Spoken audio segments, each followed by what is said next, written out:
ओम श्री गणेशाय नमः।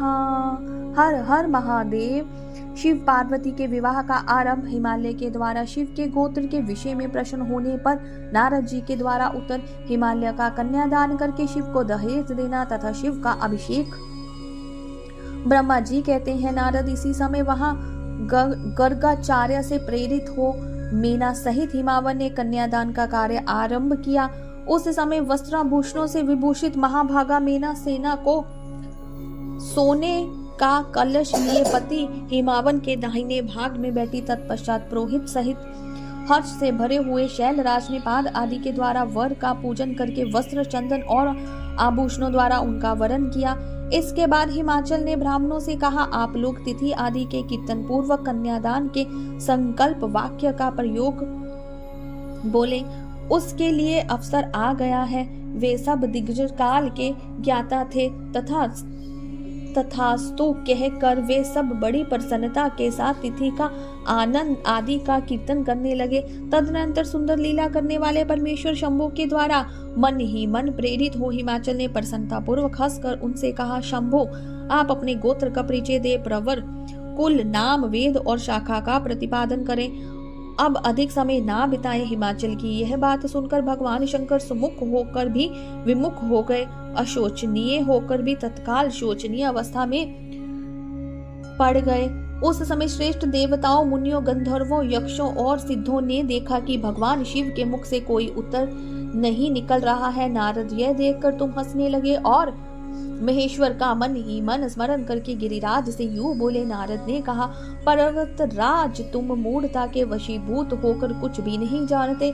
महेश्वर से क्या कहना चाहिए और क्या नहीं इसका तुम्हें पता नहीं कि वास्तव में तुम बड़े बहिमूर्ख हो। तुमने इस समय साक्षात हर से उनका गोत्र पूछा है और उसे बताने के लिए उन्हें प्रेरित किया है।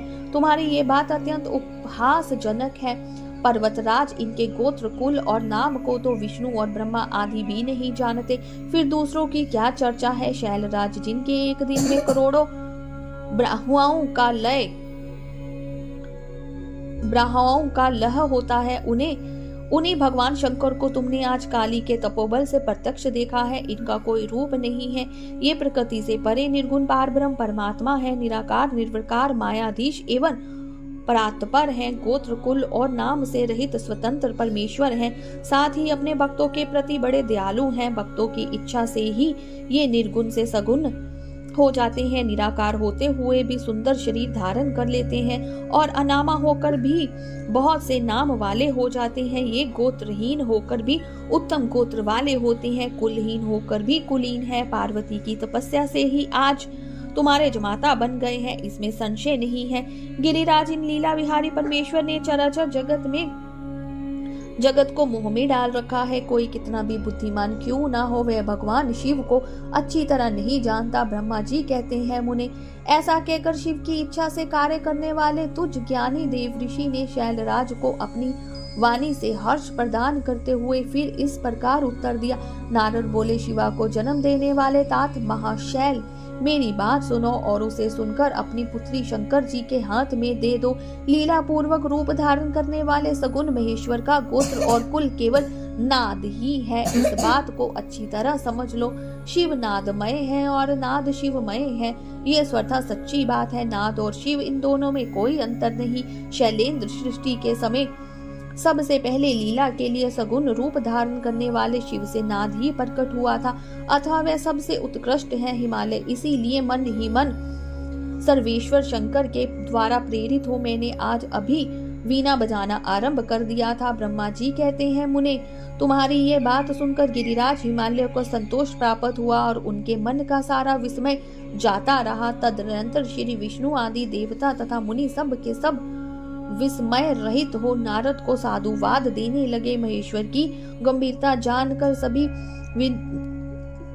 विधान आश्चर्यचकित हो बड़ी प्रसन्नता के साथ परस्पर बोले, अहो जिनकी आज्ञा से इस विशाल जगत का प्रकटाय हुआ है, जो प्रातपर आत्मबोध स्वरूप स्वतंत्र लीला करने वाले तथा उत्तम भाव से ही जानने योग्य है, उन त्रिलोकनाथ भगवान शंभु का आज हम लोगों ने भली बात दर्शन किया है। तदनंतर हिमालय ने विधि के द्वारा प्रेरित हो भगवान शिव को अपनी कन्या का दान कर दिया। कन्या दान करते समय वे बोले, इमा कन्या तो तुम भयमय दादिम परमेश्वर, भारतार्थ पानी ग्रहण वृषणम प्रसिद्ध सकलेश्वर।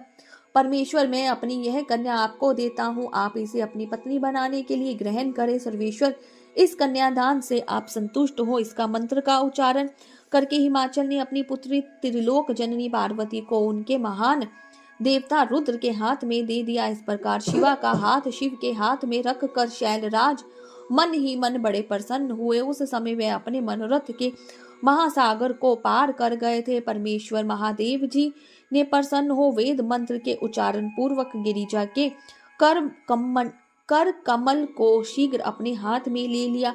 मुने लोकाचार के पालन की आवश्यकता को दिखाते हुए उन भगवान शंकर ने पृथ्वी का स्पर्श करके कोदांत इत्यादि रूप से काम संबंधी मंत्र का पाठ किया। उस समय वहां सब और महान आनंददायक महा उत्सव होने लगा। पृथ्वीराज अंतरिक्ष में तथा स्वर्ग में भी जय जयकार का शब्द गूंजने लगा। सब लोग अत्यंत हर्ष से भरकर साधुवाद देने और नमस्कार करने लगे। गंधर्व गण प्रेम पूर्वक गाने लगे और अप्सराएं नृत्य करने लगी। हिमाचल के नगर के लोग भी अपने मन में परम आनंद का अनुभव करने लगे। उस समय महान उत्सव के साथ परम मंगल मनाया जाने लगा। मैं विष्णु इंद्र देवगण तथा संपूर्ण मुनि हर्ष से भर गए।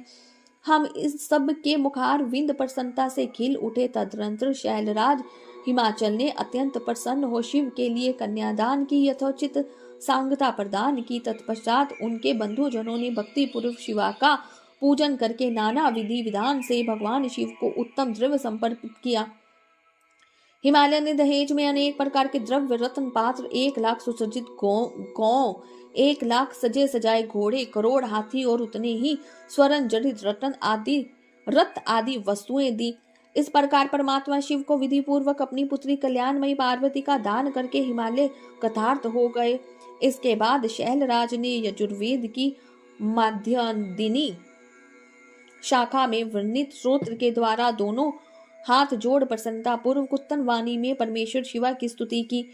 तत्पश्चात वेदवेता हिमाचल के आज्ञा देने पर मुनियों ने बड़े उत्साह के साथ शिवा के सिर पर अभिषेक किया और महादेव जी का नाम लेकर उसे अभिषेक की विधि पूरी की। मुने उस समय बड़ा आनंदमय महोत्सव हो रहा था। बोलिए शंकर भगवान की जय।